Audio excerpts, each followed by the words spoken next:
हरि ओम। श्री गुरुभ्यो नमः। स्वागत है आप सभी का आज के इस व्याख्यान में। हम सभी लोग अष्टाध्यायी काशिका व्याख्या के साथ अध्ययन प्रारंभ किए हैं। कल इसके पहले भाग में हम लोगों ने क्यों व्याकरण पढ़ना चाहिए, व्याकरण किसे कहते हैं, ये सारी बातें जानी थी। आज कल मंगलाचरण के साथ साथ हमने थोड़ा सा विषय प्रारंभ किया था। फिर जब मैं घर गया, क्योंकि कल थोड़ा सा जुकाम इत्यादि भी था, तो कभी कभी जुकाम में उतनी बुद्धि नहीं काम करती है, तो मुझे लगा कि अभी किसी भी विषय से किसी के जुड़ाव होने में मुख्य कारण होता है अनुबंध चतुष्टय। यदि अनुबंध चतुष्टय ठीक ठाक बता दिया जाए तो व्यक्ति की रुचि उस पर स्वतः हो जाती है।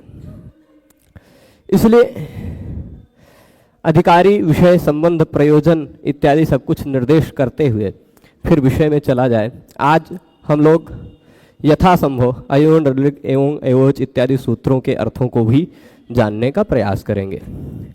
तो व्याकरण में जो एकदम मूलभूत है, जिसको कहते हैं बीज, बीज डालना हम लोग आज से प्रारंभ करेंगे।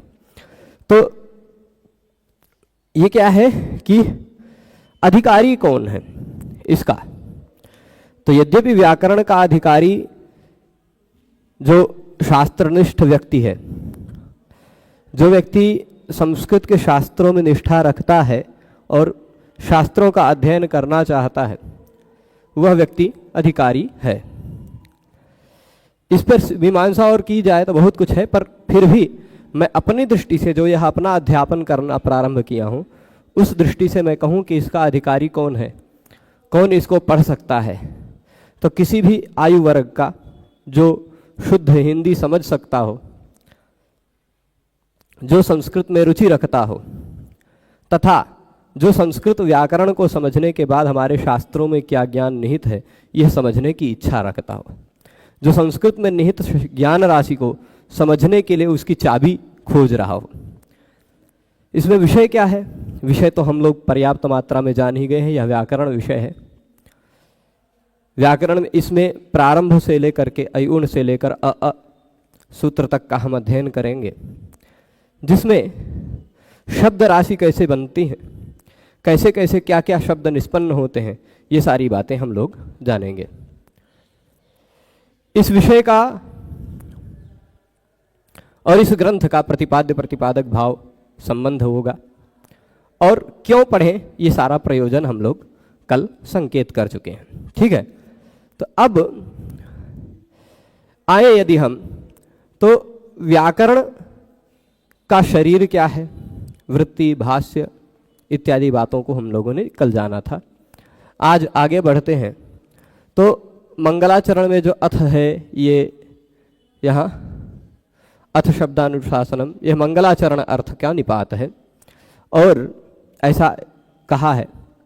पर अधेत्ययम शब्दः अधिकारार्थः प्रयुज्यते। अथ ये जो शब्द है यह किस लिए प्रयुक्त किया जाता है? अधिकार के लिए, अधिकारार्थः, ये भाष्यकार का मत है। तो अधिकार भी हो गया, किसी विषय को अधिकृत किया गया है, किसी विषय का मंगलाचरण हो रहा है, यह बात स्वयं समझ सकते हैं। ठीक है, तो अब ये तो बात हो गई अथ की। फिर हम लोग शब्दानुशासनम, शब्द का क्या तात्पर्य, शब्दानुशासनम का अर्थ क्या है ना, ये हम लोगों ने जाना था। तो शब्दानुशासनम अनुशिष्यन्ते शब्दाः अनेन इति, अनुशासन किया जाता है शब्दों का जिसके द्वारा वह अनुशासन है, वो शब्दानुशासन है, जिसके द्वारा शब्दों का अनुशासन किया जाता। अनुशासन किया जाना मतलब कि शब्द की साधुता संपादित करना। ठीक है, शब्द सही है या नहीं है यह जानना अनुशासन कहलाता है। किन शब्दों का अनुशासन होगा, तो इस पर उत्तर दिया था लौकिका नाम वैदिका नाम। ये सारी बातें हम लोगों ने कल जानी थी, है ना। अब ये प्रश्न क्या है कि शब्दानुशासन का प्रकार क्या होगा, तो उत्सर्ग अपवाद शैली द्वारा। उत्सर्ग मतलब सामान्य नियम, अपवाद मतलब विशेष नियम। कल हमने उस पर भी बताया था कि कुछ सामान्य नियम बता देंगे, कुछ विशेष नियम बता देंगे। सभी ब्राह्मणों को दही दो, कौंडिन्य को तक्र दो, ऐसा नियम बता देंगे, तो उसी से अपने आप कुछ सामान्य विशेष नियम बनाते बनाते चल जाएगा। अब फिर वर्णों के उपदेश का प्रयोजन क्या है? तो वर्णों के उपदेश का प्रयोजन है प्रत्याहार की सिद्धि, प्रत्याहार बनाना। प्रत्याहार क्या है? अल्प प्रयास में, कम शब्दों में, कम वर्णों में, कम से कम में अधिक से अधिक बातों को कह जाने का सामर्थ्य प्रत्याहारों में होता है। ठीक है, तो वो प्रत्याहार कैसे बनते हैं वो भी आज हम आप लोगों को बताएंगे, है ना। अल्प प्रयास द्वारा शास्त्र में प्रवृत्ति के लिए प्रत्याहार होते हैं। प्रत्याह्रियन्ते संक्षिप्यन्ते वर्णाः अस्मिन् इति प्रत्याहारः। शॉर्टकट में शॉर्ट नेम कह दिया जाता है, संक्षिप्त कर दिया जाता है जिसमें वर्णों को, वह प्रत्याहार कहा जाता है। जैसे अ इ उण ऋ ये दो सूत्र हैं, इन दोनों सूत्रों में कितने वर्ण हैं यह हम कहना चाहें तो सीधे गिनकर कह सकते हैं अ इ उ ऋ इतने वर्ण हैं, साफ साफ हम आसानी से कह सकते हैं। पर इसको संक्षिप्त में कहना चाहें तो हम कह सकते हैं अक, है ना। आ इ उ, या देखिए इसमें कितने वर्ण हैं? 3 हैं, अ इ उ। हम संक्षिप्त में इसको अण कह सकते हैं, अण कह दिए तो यह संक्षेपीकरण हो गया, वही संक्षेपीकरण कहलाता है प्रत्याहार। ठीक है, तो प्रत्याह्रियन्ते संक्षिप्यन्ते वर्णाः, प्रत्याहृत किए जाते हैं, संक्षिप्त किए जाते हैं वर्ण जिसके द्वारा वह प्रत्याहार है। और प्रत्याहारों के लिए ही वर्णों का उपदेश किया गया है। किसी भी भाषा की सबसे छोटी इकाई होती है, सबसे मूलभूत इकाई होती है, बीजभूत इकाई होती। छोटी का मतलब ये मत समझिएगा कि छोटी मतलब छोटी, वट वृक्ष का बीज बहुत छोटा होता है, उसमें काल शक्ति पर आश्रित होकर देखा जाए तो उसमें कितने वट वृक्ष और कितने बीज उसमें निहित हैं यह काल ही जानता है ना। तो इसलिए ये बीज हैं, वर्ण जो है किसी भी भाषा के बीजभूत हैं, तो वर्णों का उपदेश इसलिए भी किया जाता है। अब इन वर्णों में श्रद्धा कीजिएगा, यह जो आपको अ इ उण दिखाई पड़ रहा है ना, यह अ इ उण कोई सामान्य सूत्र नहीं है, यह एक मंत्र है, ऐसा कहें तो भी कम है। यह शब्द राशि, शब्द विज्ञान का बीज है। 3 छोटे छोटे बीज हैं, जिन 3 छोटे छोटे बीज पर बहुत विशालकाय वटवृक्ष हमें 3 बनाने हैं। ठीक है, तो अ इ उ ये 3 वर्ण पहले देखिए, ये काशिका शैली यहां से प्रारंभ हो रही है, काशिका वृत्ति है। ये जो इतने संस्कृत में लिखा हुआ है, आप संस्कृत भाषा पढ़कर समझेंगे, बहुत सरल शैली से ये व्याख्या की गई है और आप आसानी से समझेंगे। संस्कृत भाषा के माध्यम से भी मैं थोड़ा बहुत बताऊंगा और हिंदी तो हमारा चलता ही रहेगा। ठीक है, तो अब देखिए अ इ उण ये सूत्र है, पहला सूत्र। इसके विषय में कहानी मिलती है नंदिकेश्वर कारिका में। नंदिकेश्वर नाम के एक समीक्षक हुए हैं जिन्होंने अपनी कारिका में पहले ही श्लोक में नृत्तावसाने नटराज राजो ननाद ढक्काम नवपंचवारम उद्धर्तु कामः सनकादि सिद्धान एतद विमर्शे शिवसूत्र जालम, ये हमने सुना होगा। ये नंदिकेश्वर कारिका के पहली कारिका है। उसके बाद उन्होंने कारिकाओं में अय उण इत्यादि सूत्रों की व्याख्या भी की है। उनके अनुसार अय उण का क्या अर्थ है, ये आप नंदिकेश्वर कारिका बहुत बड़ा ग्रंथ नहीं है, ऑनलाइन स्रोत पर उपलब्ध है, 100 से भी बहुत कम श्लोक है, वह आप देख करके पढ़ सकते हैं रुचि हो तो। ठीक है, वेदांत परक उन्होंने भी व्याख्या की है, ब्रह्म से तादात्म्य दिखाते हुए इन सूत्रों की। कुछ संकेत मैं और जगहों का भी करूंगा। तो अब अ इ उण, अ इ उ ण, बहुत प्रश्न होंगे इसमें, इस सूत्र में। उन सभी प्रश्नों के समाधान की दृष्टि से हम लोग देखते जाएंगे। पहले तो देखिए इसकी वृत्ति में क्या लिखते हैं, अ इ उ इत्यनेन क्रमेण, अ इ उ इत्यनेन क्रमेण मतलब इसी क्रम से। पहले इ अ उ नहीं कहा, या उ अ इ नहीं कहा, या उ इ अ नहीं कहा, अ इ उ यह 3 क्रम से कहा। ठीक, इत्यनेन क्रमेण वर्णान उपदिश्य, वर्णों का उपदेश किया। ये वर्णों का उपदेश किया, ये 3 वर्ण हैं। इन 14 सूत्रों को हम लोग वर्ण समाम्नाय कहते हैं, अक्षर समाम्नाय कहते हैं। और भी बहुत कुछ कहते हैं। कल मैंने थोड़ा सा संकेत किया था कि इन 14 सूत्रों का भगवान राम पर कभी अर्थ लिया जाता है। अलग अलग संप्रदाय वाले अपने अपने संप्रदाय के आधार पर भी इन 14 सूत्रों का अर्थ लेते हैं। किस तरह से लेते हैं वो भी थोड़ा सा आपको उसका क्या कहते हैं निदर्शन दिखा दूंगा, जिसको ट्रेलर कह सकते हैं। ठीक है, थोड़ा सा दिखा दूंगा। मैं आज नई तरह से इसको थोड़ा सा और टाइप करके बढ़ाया हूं।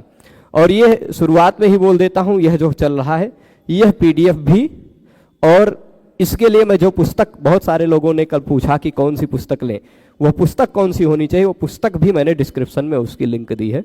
वो पुस्तक पीडीएफ के प्रारूप में आप डाउनलोड कर सकते हैं, और यदि खरीदना चाहें तो उसी पुस्तक के पीडीएफ में ही कहाँ से वो प्रकाशित है वो दिख जाता है, मंगा सकते हैं। अमेजन पर भी वही लिख कर खोज लेंगे तो अमेजन पर भी वो पुस्तक मिल जाएगी और आप ले सकते हैं।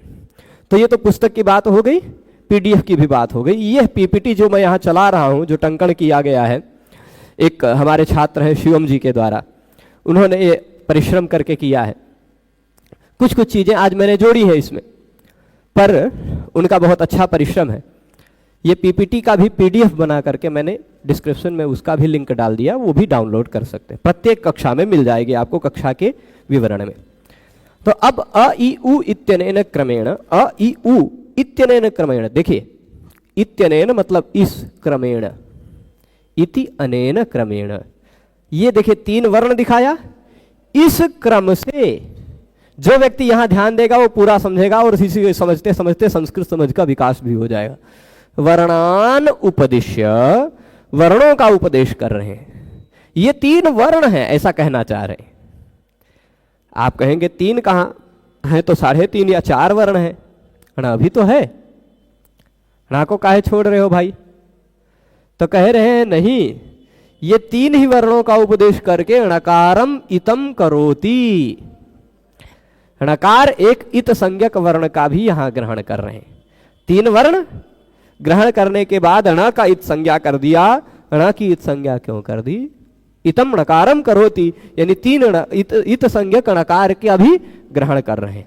अब इत क्या होता है? धातु हो, सूत्र हो, गण हो, उणादि हो, वाक्य हो, लिंगानुशासन हो। अच्छा, इसमें एक बात और भी कह रहा हूं कि समझते हुए कोई भी शब्द यदि आपको लगता है कि नहीं समझ रहा आया, मैं अपने तरफ से प्रयास करूंगा कि पूरा समझ में आए, लेकिन आप लोगों का भी यह कर्तव्य है कि हमें पूरा समझना है। मेरी तो यह इच्छा है कि मुझे पूरा समझाना है, पर आप में भी यह इच्छा उदित होनी चाहिए कि मुझे पूरा समझना है। तो एक भी वर्ण, एक भी शब्द को छोड़े न, सब पर ध्यान से सुने। जो न समझ में आए वह तुरंत पूछें। आप यदि 10 बार पूछेंगे तो मैं 11 बार बताऊंगा, ऐसी प्रतिबद्धता के साथ मैं बैठा हूं। ठीक है, तो आप पूछ सकेंगे, ये ध्यान रखिएगा। मैं नहीं समझ रहा हूं कि मैं किस तरह बता रहा हूं, आप लोगों को कितना समझ में आ रहा है। कुछ लोग इधर उधर देखेंगे तो नहीं समझ में आएगा, पर यदि यही ध्यान देकर देखेंगे, पूरा समझने का प्रयास करेंगे तो समझ में आएगा। अ इ उ इत्यनेन क्रमेण, अ इ उ इस क्रम से वर्णान उपदिश्य, वर्णों का उपदेश किया। इस क्रम को भी नहीं बदला जा सकता है, वो अभी आगे बताएंगे कारण। इत्यनेन क्रमेण, यही क्रम क्यों है? ठीक है, कई कारण हो सकते हैं क्रम का इसका, पर अ इ उ इत्यनेन क्रमेण वर्णान उपदिश्य, वर्णों का उपदेश किए। वर्णों का उपदेश करने के बाद अन्ते णकारम इतम करोति, णकार को इत संज्ञक कर रहे हैं। ठीक, इत संज्ञक णकार का भी ग्रहण कर रहे हैं। किस लिए? ण क्यों कहा? जब इस सूत्र में 3 वर्ण कहना था तो खाली अ इ उ कह देते, ण न कहते। क्यों कहा? प्रश्न उठ सकता है ना, क्योंकि हमको तो गिनना 3 वर्ण है। जब 3 ही वर्ण गिनना है तो ये चौथे का ग्रहण क्यों? तो कह रहे प्रत्याहारार्थम, प्रत्याहार बनाने के लिए। क्या होता है प्रत्याहार? मैंने इसी व्याख्यान में बता दिया है कि प्रत्याह्रियन्ते संक्षिप्यन्ते वर्णाः, जिसके द्वारा संक्षिप्त किया जाता है वर्णों को। यह केवल संक्षेपीकरण के लिए एक ण इत संज्ञक वर्ण को ग्रहण किया। ठीक है, ये बात समझ गए? णकारम इतम करोति, यहां पूरा ये पहला लाइन समझ गए होंगे। अ इ उ इत्यनेन क्रमेण, अ इ उ इस क्रम से वर्णान उपदिश्य, वर्णों का उपदेश किया। उपदेश करने के बाद, ये ले प्रत्ययांत शब्द है, उपदिश्य मतलब उपदेश करने के बाद, अंते उपदिश्य अंते, अका सवर्ण दीर्घा से दीर्घ हो गया, उपदिश्यांते उपदिश्य अंत णकारम इतम करोति, ण को इत संज्ञक के रूप में बता रहे हैं। किस लिए, क्या जरूरत है ण बताने की, तो बता रहे हैं प्रत्याहारार्थम, प्रत्याहार बनाने के लिए। कौन सा प्रत्याहार बना लेंगे, तो कह देंगे तस्य ग्रहणम भवति एकेन, उसका ग्रहण केवल एक ही प्रत्याहार से होता है। बनाना चाहे तो आप बना लेंगे, अण भी बन जाएगा, इण भी बन जाएगा, बनेगा ना, अण और इण बनेगा, लेकिन इण बनाना निरर्थक है। निरर्थक क्यों है, क्योंकि जितने हम इण कहेंगे, इण में किसका किसका ग्रहण हो पाएगा, ई और ऊ का। देखिए प्रत्याहार क्या होता है उसका मैं सिस्टम समझा देता हूं। 14 सूत्र जो हैं, ज्यादातर लोग यद्यपि जानते होंगे, पर फिर भी मैं एक बार बता देना मेरा कर्तव्य है कि जो इसमें से किसी भी वर्ण से शुरू कर दिया जाए और अंतिम जो हलंत वर्ण है वहां पर रोक कर दिया जाए, ऐसा जो दो वर्णों का समुदाय बन जाता अ ण, यह अपने बीच वाले सभी वर्णों का बोधक हो जाता है। अ ण कह दिया गया, अण बन गया। देखिए इसका हमने लिया अ, इधर न, अण बन गया, वह अण मतलब हो गया अ ई उ। अण का तात्पर्य क्या हो जाएगा, अ ई उ, तीनों का बोधक हो जाएगा। तो जैसे अण से अ ई उ ग्रहण हो सकता, वैसे इण से ई उ भी ग्रहण हो सकता होता, परंतु वह कहने की आवश्यकता नहीं है, क्योंकि इण कहने की अपेक्षा भगवान पाणिनि जी ने कई जगह यू कह दिया है। क्या कह दिया है, देखिए ई धन उ जोड़ देंगे तो ई के जगह पे हो जाता है य, उ जुड़ जाएगा तो हो जाएगा खाली यू। अब यू कहने से जो काम चल रहा है उसके जगह इण काहे कहने जाए, है ना, इसलिए अतिरिक्त गौरव नहीं करते हैं पाणिनि जी। जो कहने से बिना कहे तो जो बहुत आसानी से कार्य हो जाते हैं, वहां प्रत्याहार, प्रत्याहार संक्षेपीकरण के लिए है। जब हमें द्वि वर्णों को कहने के लिए दो वर्णों का प्रत्याहार बनाना पड़ जाए, 1.5 वर्ण का ही समझ लीजिए, तो भी कोई बहुत वो नहीं है, ठीक है। तो इसलिए ये जो हो जाएगा केवल एकेन, तस्य ग्रहणम केन भवति एकेन, एक ही प्रत्याहार बन पाता है इस ण से। ण किस लिए है, प्रत्याहार बनाने के लिए। किस लिए है ण, इस सूत्र में कितने वर्ण हैं, 3 वर्ण हैं। चौथा वर्ण जो दिखाई पड़ रहा है वह इत संज्ञक है। वह किस लिए है, तो प्रत्याहार बनाने के लिए है। वह प्रत्याहार कौन सा बनेगा, एक ही बनेगा, एकेन ग्रहणम तस्य भवति, एक से इस ण का ग्रहण होता है। अ के साथ इस ण का ग्रहण हो जाएगा, वह अण बन जाएगा। अणो प्रगृह्यस्य अनुनासिकः उरण रपरः इत्यादि सूत्रों में वह अण ग्रहित है। ये भी यहां लिख देते हैं, देखो एक से ग्रहण होता है। देखो क्या बता रहे हैं, उरण रपरः इति अकारेण। उरण में जो अण दिखाई पड़ रहा, उह अण रपरः, उह अण, अण जो दिखाई पड़ रहा है ना, वह अण अ, ये वाला है, ठीक। अब जब हम लोग उरण रपरः पढ़ेंगे तो उह मतलब री के स्थान पर अण यानी अ ई उ हो रहा हो तो वह रपर हो जाता है, यानी वह अर इर उर हो जाता है। यह उरण रपरः जब हम लोग पढ़ेंगे तब समझेंगे, अभी खाली संक्षेप में। तो वह जो ग्रहण है वह ग्रहण एक प्रत्याहार से होता है। वो प्रत्याहार कौन सा है, जो उरण रपरः में अकार के साथ लिखा हुआ है, अकारेण, इति अकारेण, इति अकारेण, इत्यकारेण जो लिखा हुआ है, इसका मतलब क्या है, इति धन अकारेण। उरण रपरः सूत्र में जो अकार के साथ उस अणा का ग्रहण किया गया है, अण में अणा दिखाई पड़ रहा है ना, अणा का ग्रहण किया अकार के साथ, है ना, अकार के साथ ग्रहण किया हुआ है ना। ऐसे ही अण अप्रगृह्यस्य अनुनासिकः, और हाँ अनुदित सवर्ण से चा प्रत्यय में है अण, लेकिन वह अण दूसरा वाला है। वह जब अनुदित सवर्ण से चा प्रत्यय समझाएंगे तब समझाएंगे, है ना, या लण सूत्र समझाएंगे तब समझाएंगे उसको। तो अब ह्रस्वम अवर्णम प्रयोगे संवृतम, एक नया विषय आ रहा है। यह विषय मैंने लघु सिद्धांत कौमुदी पढ़ाते समय भी तुल्यास्य प्रयत्नम सवर्णम के संग में लगभग संकेत किया था, है ना। देखिए आप जब कभी भी ह्रस्व अवर्ण या दीर्घ अवर्ण का प्रयोग करते होंगे तो आपको दोनों में अंतर दिखाई पड़ता होगा। अ आ, है ना। अ बोलने में कम मुंह खुलता है, आ बोलने में थोड़ा सा ज्यादा खुल जाता है ना। यद्यपि इन दोनों का उच्चारण स्थान एक है, कंठ, कंठ से ही सीधे इसका भी उच्चारण होता अ आ। जीभ को हमें कुछ नहीं करना पड़ता है, जैसे छ टाठा डढाना में जीभ अलग अलग जगह पर लाना ले जाना पड़ता है ना। वैसे ही अ आ बोलने में जीभ ऐसे फ्लैट खड़ी रहती है, सीधी, है ना। और अ आ दोनों बोल लेते हैं, बोलने में उच्चारण स्थान नहीं बदलता पर प्रयत्न बदल जाता है, प्रयत्न बदल जाता है ना। अ संवृत है, आ विवृत हो गया, है ना। तो ये कह रहे हैं जो ह्रस्व अवर्ण है, यदि यहां सूत्र में तो ह्रस्व अवर्ण कहा, ठीक है। अब आप समझ लीजिए ये जो ह्रस्व अवर्ण है ना, यह एक वर्ण नहीं है, आपको एक दिखाई पड़ रहा है। भविष्य में हम लोग जानेंगे ये एक नहीं, ये 18 है। कितने हैं ये हम जानेंगे, यहो 18 है, यहो 18 है। यहां खाली 3 वर्ण नहीं लिखे हुए हैं इस सूत्र में, इसको जोड़ लिया जाए तो 3.5 वर्ण है कुल मिलाकर। आधा अणा अणा आधा ही माना जाता है, अर्धमात्रिक, 3.5 मात्रा वाले, मतलब 4 वर्ण है कुल मिलाकर।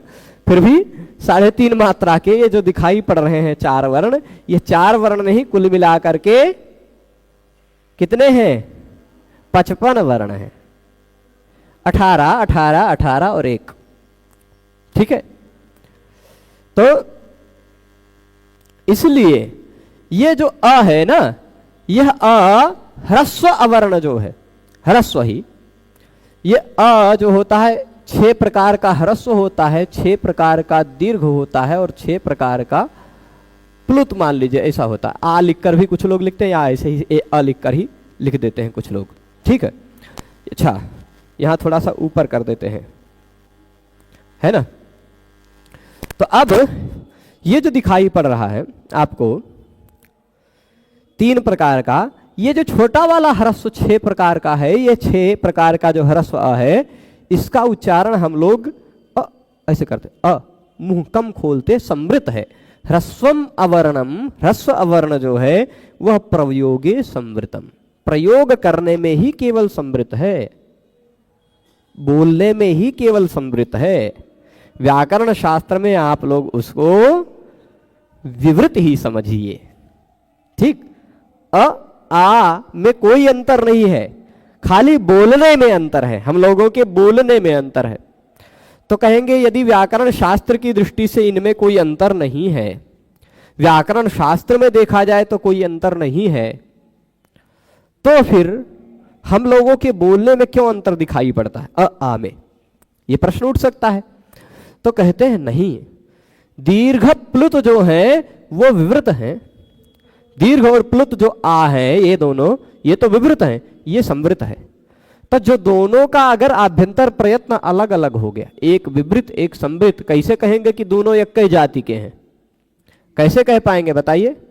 दोनों एक ही जाति के नहीं है ना, दोनों सवर्ण तो नहीं है ना, उच्चारण स्थान भले एक के है लेकिन प्रयत्न तो अलग अलग हो गया ना। हम लोग अष्टाध्यायी पढ़ते पढ़ते भी 3-4 दिन बाद भगवान ने चाहा तो हम लोग पहुंचेंगे तुल्यास्य प्रयत्नम सवर्णम 1-1-9 नंबर सूत्र में। वहां हम आपको समझाएंगे कि उच्चारण स्थान और आभ्यंतर प्रयत्न ये दोनों तुल्य होगा तभी सवर्ण होगा ना। तो अब उच्चारण स्थान इन सब का तुल्य है पर आभ्यंतर प्रयत्न तुल्य नहीं है, समान नहीं है, ये विसंवृत ये विवृत है ना। इसीलिए यहां बता रहे हैं ह्रस्वम अवर्णम प्रयोगे संवृतम। ये सारी शब्दावली खाली याद रखिएगा। संवृत मतलब भली भांति थोड़ा सा ढका हुआ, थोड़ा सा ढका हुआ। विवृत मतलब विवृत हो गया, विवरण हो गया, खुल गया, ज्यादा खुल गया, है ना। तो संवृत संवृत विवृत ऐसा होता है। अ आ अंतर आपको दिखाई पड़ेगा, है ना। तो ये जो है ये जो है प्रयोगे संवृतम दीर्घ प्लुतयोस्तु विवृतत्वम, दीर्घ और प्लुत का तो विवृतत्व है, ये दोनों तो विवृत हैं। तो कहेंगे तेषाम सावर्ण्य प्रसिद्ध्यर्थम अकारः इह शास्त्रे विवृतः। अब देखिए ये यहां तक तो हम समझ गए, ये दोनों विवृत हैं, बाद वाले दीर्घ और प्लुत वाले ये दोनों तो विवृत हैं, ये वाला संवृत है। कहां पर? प्रयोग में, केवल प्रयोग में बता रहे हैं, शास्त्र में नहीं। हम लोग बोल रहे हैं वो शास्त्र थोड़े ना है, प्रयोग है, वाक्य है। बोलने में हम लोगों के ये समृत है, परंतु इन तीनों को एक दूसरे का सवर्ण बनाने के लिए, ये तीनों एक दूसरे के सवर्ण हैं ऐसा सिद्ध करने के लिए हमको तेषाम सावर्ण्य, सावर्ण्य मतलब सवर्णता, सवर्णता, एक ही जाति के हैं, एक ही वर्ण, एक ही समान वर्ण है ये तीनों, ऐसा प्रसिद्ध करने के लिए, प्रसिद्धि अर्थम, प्रसिद्ध्यर्थम, प्रसिद्धि के लिए, ऐसा प्रसिद्ध करने के लिए कि ये तीनों एक दूसरे के सवर्ण हैं, इसलिए अकारः इह शास्त्रे, इस सूत्र में, इह शास्त्र में जो यह आकार कहा गया है वह आकार विवृतः, विवृत है, ऐसी प्रतिज्ञा की जाती है।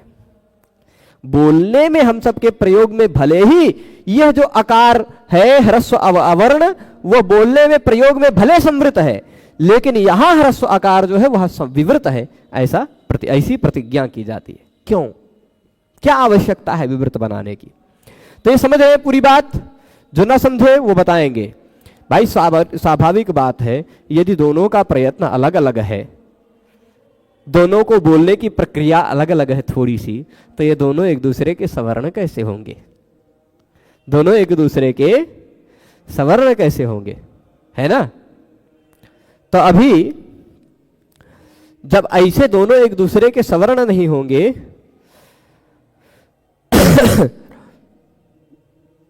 तो क्या होगा? समस्या आएगी। समस्या क्या आएगी? कई जगह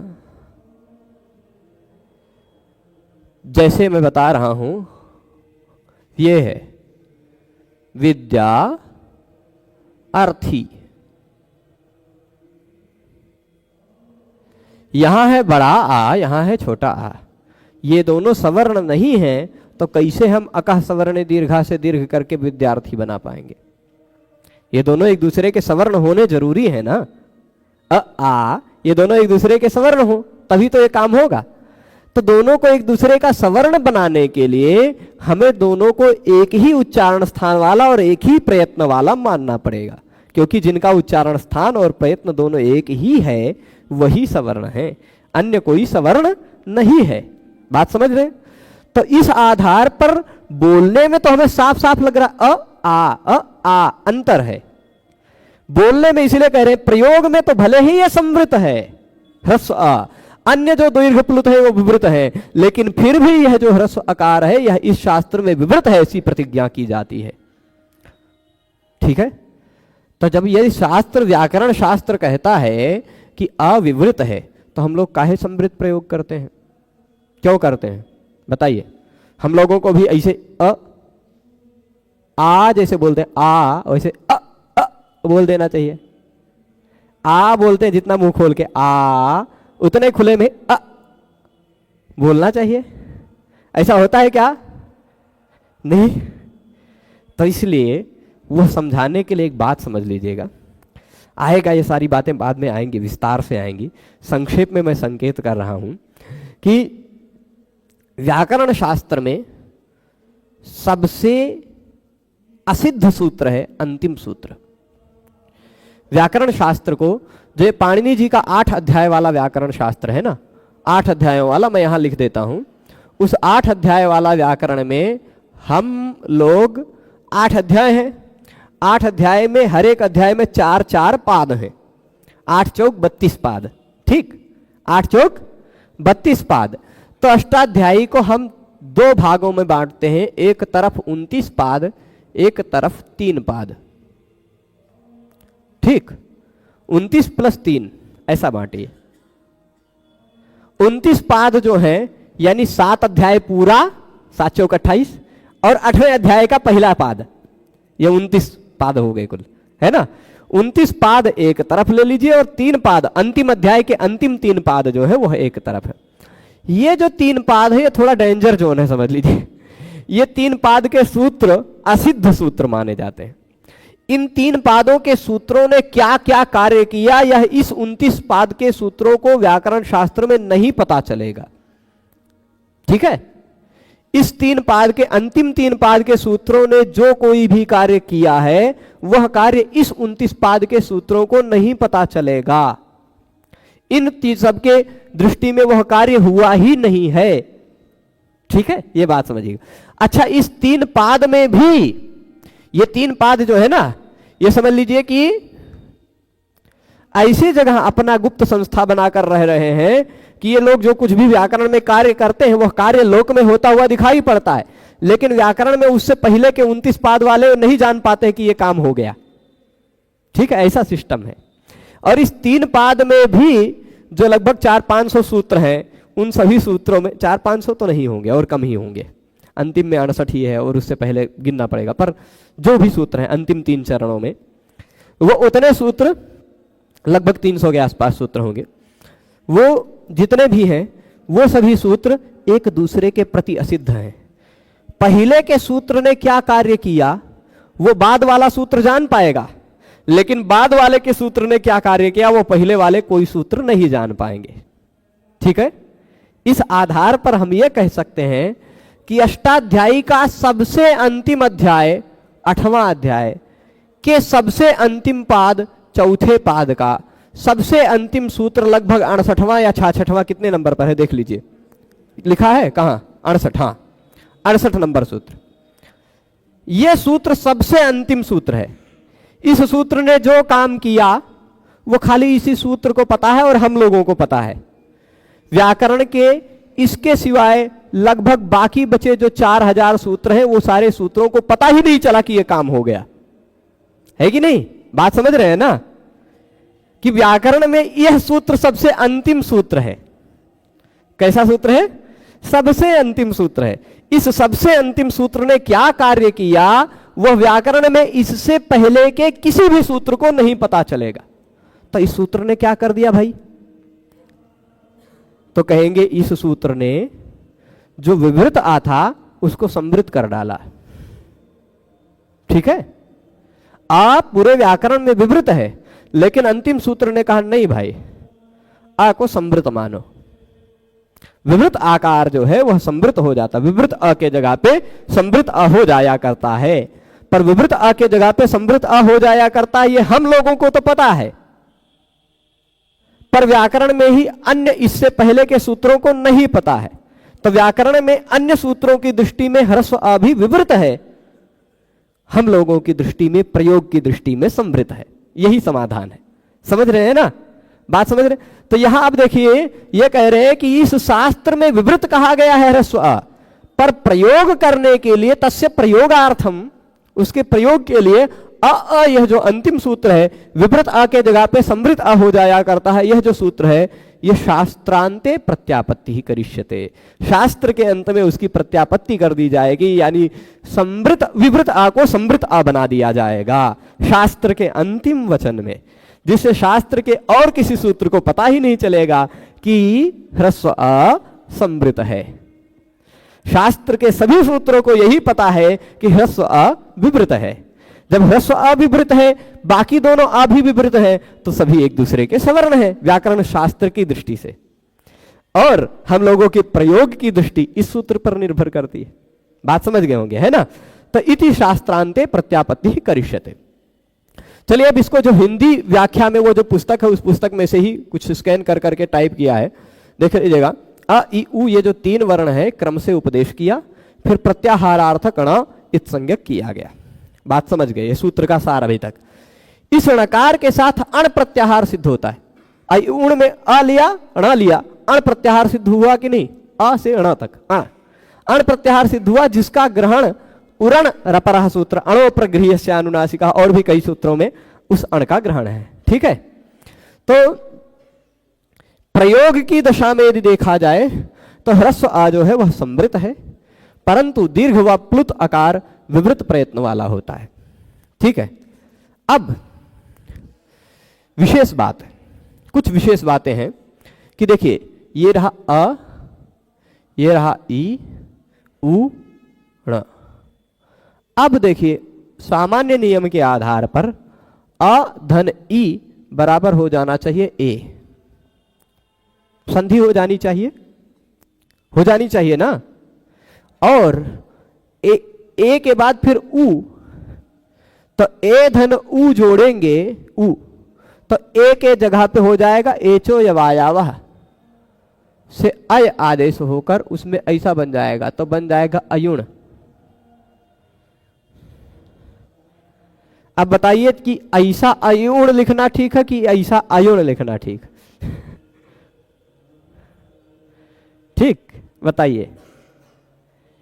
तो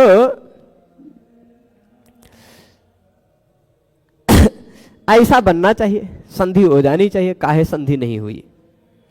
तो कहते हैं संधि का अभाव कई कारणों से है। एक कारण संदेह न रहे। यदि अयुण होता तो आपको कैसे पता चलता कि यहाँ अ ई उ ण है? पता चल पाता? सीधी बात, सामान्य सी बात। यदि हम संधि करके लिखे होते, इस अ ई को मान लीजिए ए बना लिए होते, फिर एचो या वायावा से अय आदेश करके अयुण लिखे होते, या ए उण करके और कुछ दूसरा बनाए होते ना, तो यदि संधि करके लिखे होते तो क्या आपको पता चल पाता कि यहां पर 3 वर्ण हैं? कौन कौन से हैं? आप तब गिनते आ या उ, ई नहीं गिनते, य गिनते। गिनते कि नहीं? तो इसलिए संधि कार्य, समता कार्य का अभाव क्यों है? निम्न कारण हो सकते हैं। देखिए, आ जो है यह एक निपात है। आ क्या है? अजरूप निपात, एक अजरूप निपात। इसी अष्टाध्यायी को पढ़ते पढ़ते हमें एक 14 नंबर या 13 नंबर पर सूत्र आएगा, 14 नंबर ही होगा। निपात एका जनांग ये लिखा हुआ है, इसको देख लीजिएगा, ये हलंत होना चाहिए। निपात एका जनांग, एक स्वर वर्ण वाला जो निपात है आंग से भिन्न वह प्रगृह्य है। एक स्वर वर्ण, ये देखिए, ये भी एक ही स्वर है, ये भी एक ही स्वर है, ये भी एक ही स्वर है। ये तीनों हम मान लेंगे कि ये तीनों निपात हैं। ये तीनों निपात हैं। देखिए, कई तरह से बोल सकते हैं। क्या क्या बोल सकते हैं?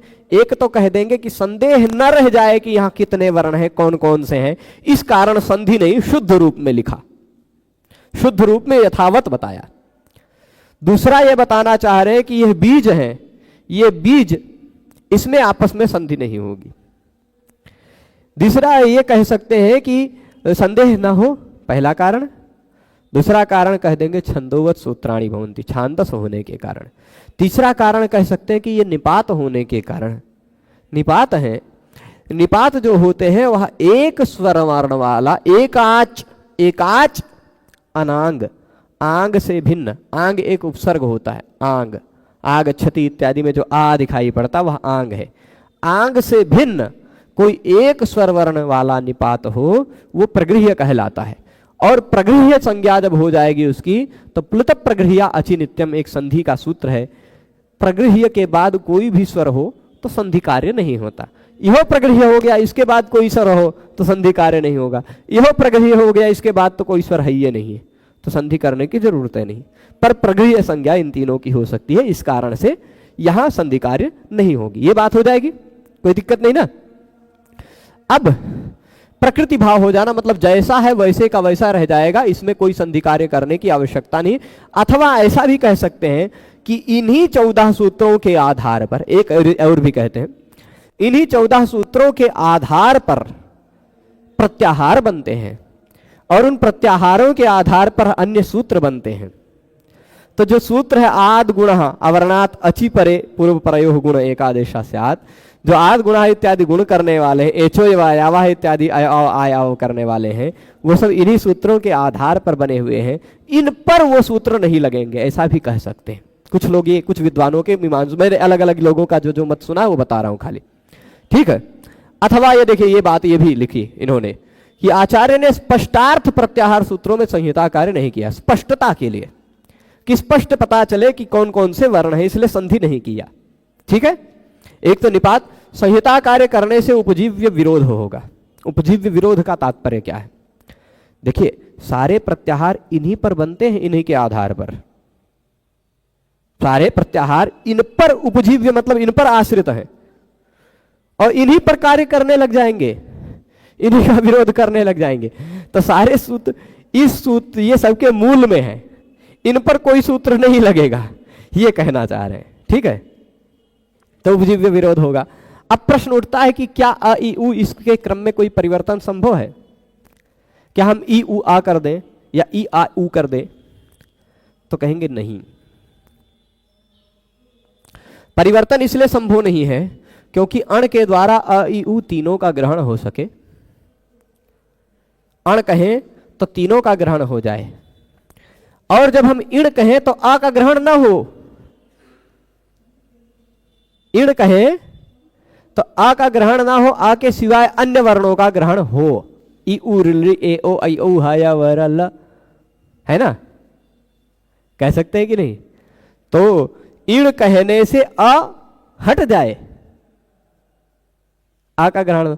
और जब हम ऊण कहें, ऊण उण भी जाता, उ रे ली ए ओ ऐ औ ह य व र लण तक जाता है उण, है ना? तो उ रे ली ए ओ ऐ औ ह य व र ल जो इतने वर्ण हैं, इसमें अ ई का ग्रहण ना हो सके, इसलिए उण प्रत्याहार में अगर हम इसके क्रम को बदलते तो उण प्रत्याहार में आ भी आने लग जाता कि नहीं? उण प्रत्याहार में ई भी आने लग जाता, इण में आ आने लग जाता। इसलिए जो कोई भी है उसके क्रम को हम लोग थोड़ा सा भी आगे पीछे नहीं कर सकते। बात स्पष्ट है? स्पष्ट प्रतिव्यक्त हो रहा है, समझ में आ रहा है ना? अब देखिए, कुछ मैं एक संकेत कर दे रहा हूं, खाली आपकी रुचि होगी तो भविष्य में पढ़िएगा।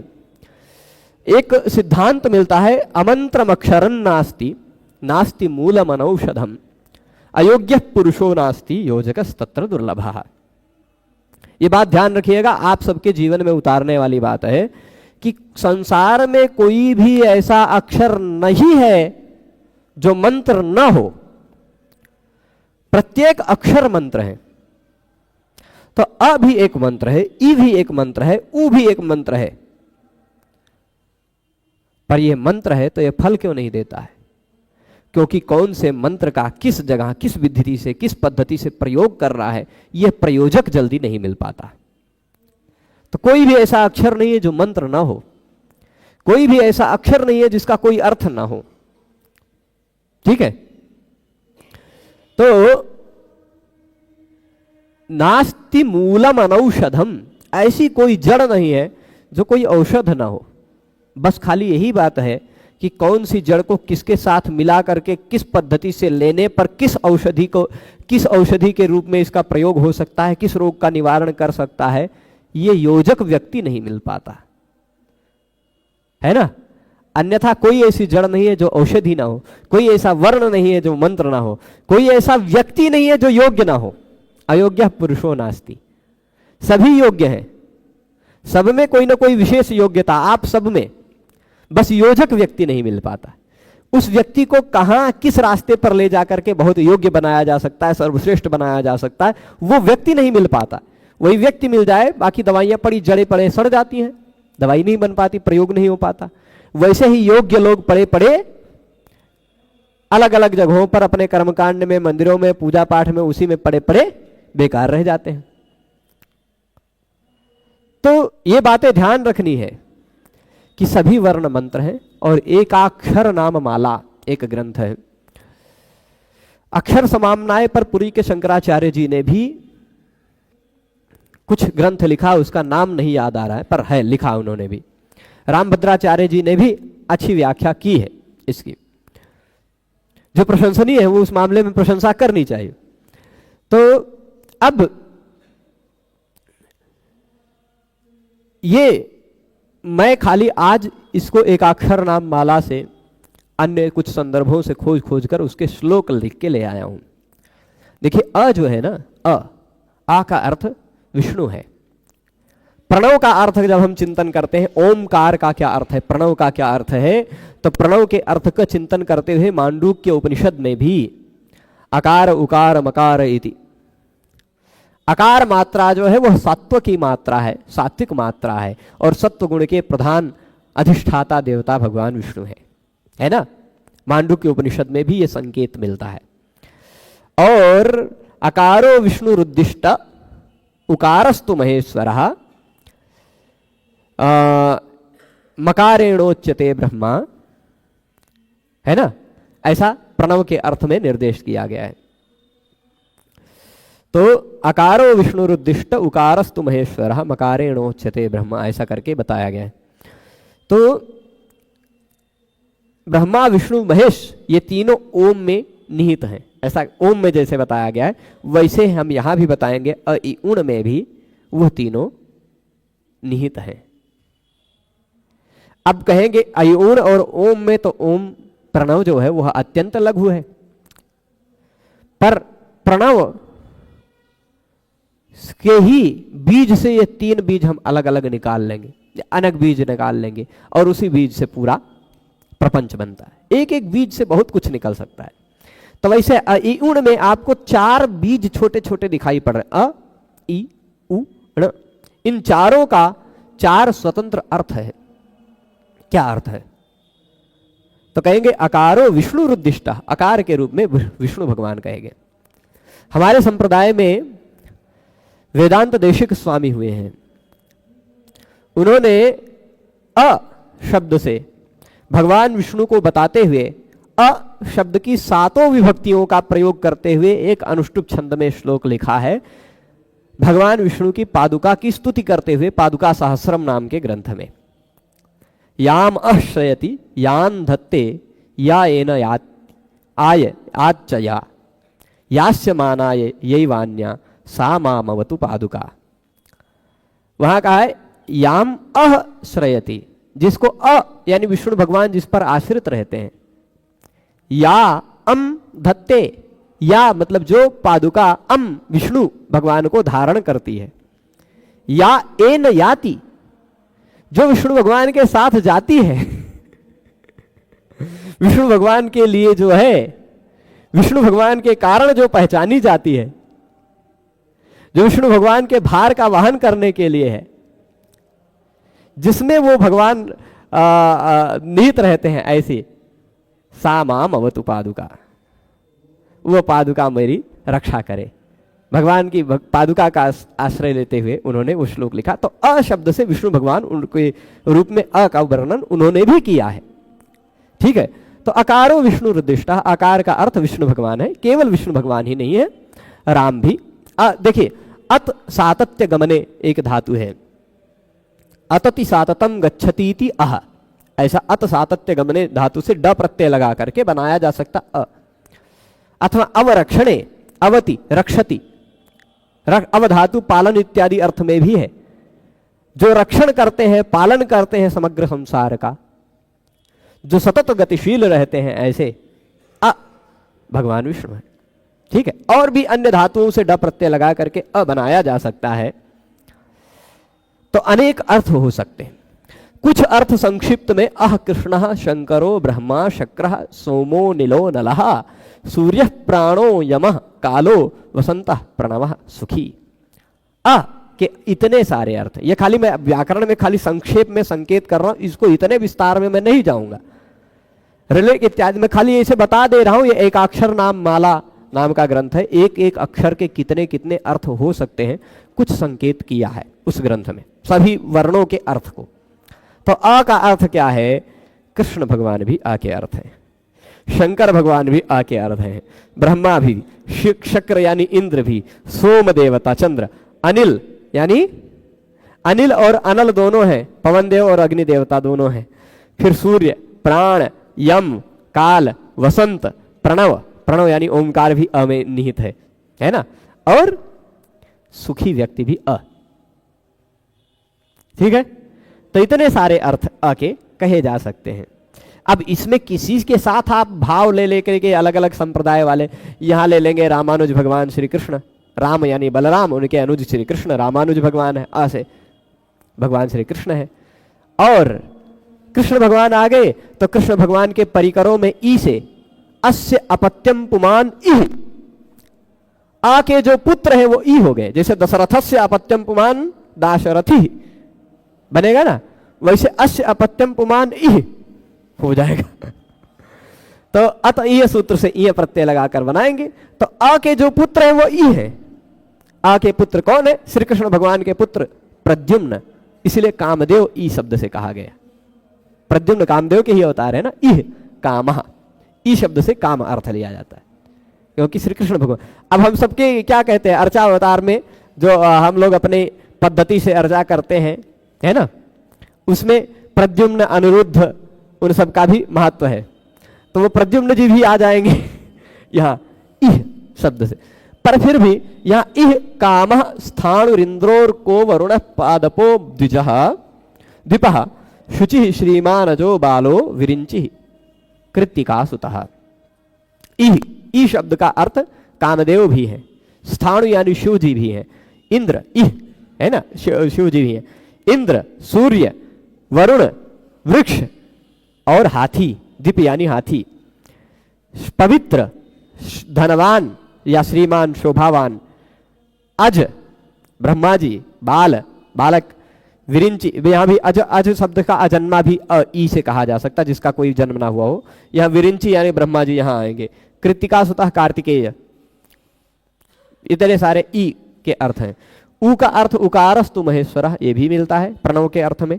और उर गौरी पति रुह कालः, उ गौरीपति है यानी शिव जी, उ काल भी है, उ सेतु भी है, नाथ भी है, परायण यानी जिस हम सबके आश्रय हो सकते हैं, नारद भी उ शब्द से कहे गए हैं। सूर्य भगवान सब में है भी, आ में भी निहित है, ई में भी निहित है, उ में भी निहित है, सब में है ना सूर्य भगवान। अनिल, पाशी यानी वरुण देवता, ये भी है सब जगह। मार्कंडेय और रावण, उसे रावण भी आ जाएगा। ठीक है, अब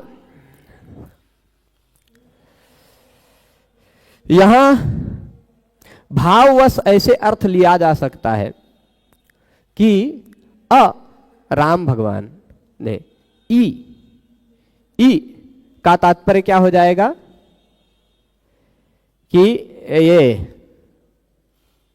हाँ उ ऐसे कह दीजिए रावण का ना से नाश किया राम जी ने रावण का नाश किया।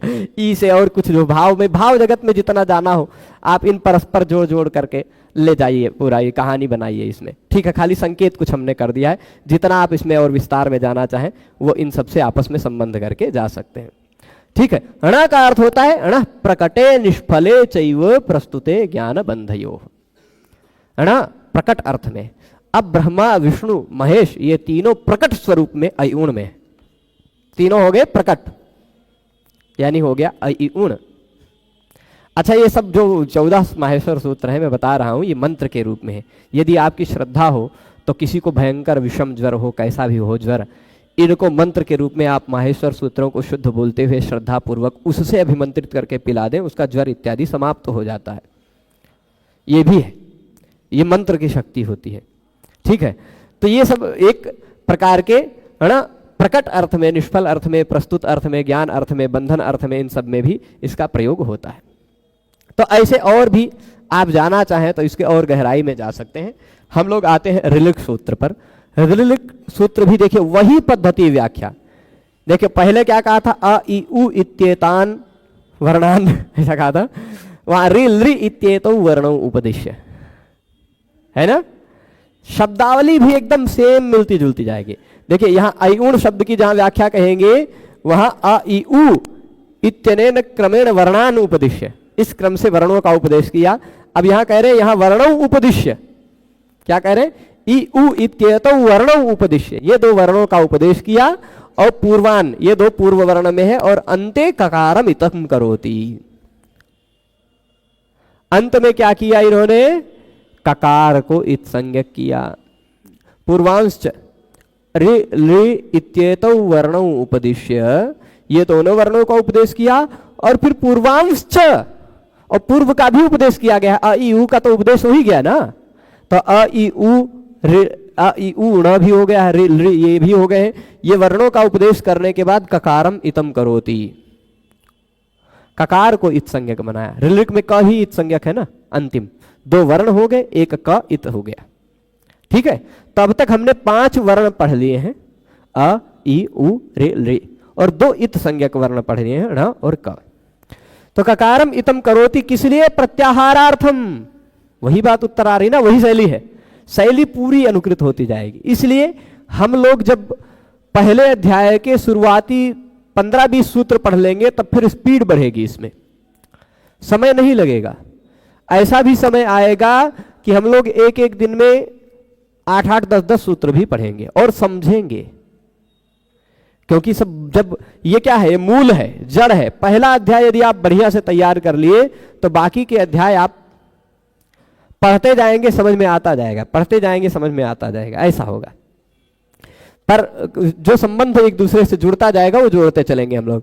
तो ये दोनों वर्णों को उपदेश किया और पूर्वांश और पूर्व के वर्णों का भी उपदेश हो ही चुका है। अंत में इन सभी वर्णों के अंत में ककारम इतम करोति प्रत्याहारार्थम, ककार को इत संज्ञक के रूप में बनाया। किस लिए बनाया? प्रत्याहार के लिए बनाया। ठीक है। तस्य ग्रहणम भवति त्रिभिः, यह का ग्रहण जो होता है वो 3 वर्णों के साथ ग्रहण होता है।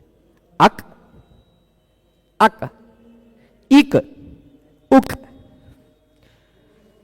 अक, अ के साथ भी उसका ग्रहण हो जाता है, अका सवर्ण दीर्घ, इक, इको गुण वृद्धि, और उक उगितश्च, है ना। उक उग बन गया, जैसे वाक वाग बन जाता है, वाक ईस वागीस, वैसे उक इतः उगितः बन गया है ना, वैसे ही। तो अक, इक, उक, ये 3 वर्णों के साथ अ, है ना। देखिए अका सवर्ण दीर्घा में अकार के साथ उसका ग्रहण हो गया, अक बन गया। इको गुण वृद्धि इति इकारेण, यहां इकार के साथ उसका ग्रहण हो गया, इको बन गया। उगितश्च में उकार के साथ, 3 के साथ उसका ग्रहण होकर 3 प्रत्याहार बन सकते। तो हमने 2 सूत्र पढ़े, 4 प्रत्याहार पढ़ लिए, 5 वर्ण पढ़ लिए, 2 इत संज्ञक वर्ण भी पढ़ लिए ना। अभी री का अर्थों में और भी बहुत सारी बातें हैं। री को कहा, पर ली के ऊपर ही सीधे महाभाष्य भी पढ़ेंगे तो किसी के और ऊपर आक्षेप नहीं, खाली ली से ही सीधे शुरू किया व्याख्या करना। तो ये बातें जो ऋलिक में ली की बात है उसमें यदृच्छा, अशक्तिज, अनुकरण, प्लुति इत्यादि जो विषय हैं उन विषयों को हम लोग कल पढ़ेंगे। अभी समय होता है कुछ प्रश्नों को देख लेते हैं। कोई लिंक नहीं आई, हमारा सब छूट गया, यूट्यूब पर भी नहीं, कोई नोटिफिकेशन नहीं आया। चलिए तब हम क्या करें, आपका पूरा छूट गया, आप प्रारंभ से इस वीडियो को बैक करके फिर से देख सकते हैं। तो चलिए, जो शास्त्रीय विद्यार्थी पढ़ना चाहते हैं वो पढ़ सकते हैं बिल्कुल। तो एक ही कमेंट अनेक बार नहीं, 67 नंबर का है, ठीक है। गुरुजी आज कोई लिंक नहीं आया, ठीक है। जो भी लोग लिंक के बारे में कहते हैं, यदि आप सब जगह, मैं अपने तरफ से सब जगह प्रयास करता हूं, आग्रह भी कर रहा हूं, कुछ थोड़ी छोटी छोटी 2-3 सूचनाएं हैं। मेरे पास बहुत फोन आ रहे हैं इस बीच में कि कब पढ़ाते हैं, कितने बजे से पढ़ाते हैं, सारी सूचनाएं मैं अपने तरफ से दे रखा हूं। पर कुछ लोगों को अधूरी सूचनाएं मिलने के कारण लोग पता नहीं कहां कहां से नंबर ला करके बहुत फ़ोन करते हैं। आग्रह है, निवेदन है कि मैं उसके उत्तर में और बहुत सारा काम उसके अतिरिक्त समय में, जितने समय में आप फ़ोन करते हैं आपको उत्तर देना पड़ता है, उस समय में मैं कुछ और अतिरिक्त समाज सेवा का कार्य कर सकता हूँ, कुछ और लोगों के लिए कर सकता हूँ, एक एक व्यक्ति के लिए। और जब मैं अपने तरफ से प्रयास यही करता हूँ कि अधिकाधिक सूचनाएं सबको सार्वजनिक रूप में मिल जाए। फेसबुक पर भी इसलिए लाइव है, यूट्यूब पर भी लाइव है, और ये इसके साथ साथ संस्कृत गंगा चैनल पर भी इसको अपलोड किया जाएगा। साथ ही साथ जगत गुरु भगवान के हमारे चैनल पर भी ये जाएगा। तो ये कई जगह पर ये सब कुछ उपलब्ध होगा। क्रमशः आप देखें, जिसका भी छूट गया है कोई बात नहीं, आप प्लेलिस्ट में जाएंगे, इसी चैनल पर उपलब्ध हो जाएगा। ठीक है, ये वीडियो हमेशा के लिए रहेगा और 9 तारीख के बाद इस चैनल पर कोई ऐड भी नहीं आएगा। ठीक है, तो अभी थोड़ा सा 9 तारीख के बाद क्यों बंद होगा, वो जब हम बंद करने लगेंगे तो उसका कारण बताएंगे। ठीक है, अभी आज इस विषय को यहीं रोकते हैं। सभी लोग पूरे व्याख्यान में जुड़े रहे, उसके लिए सभी को बहुत बहुत धन्यवाद। नमो नमः।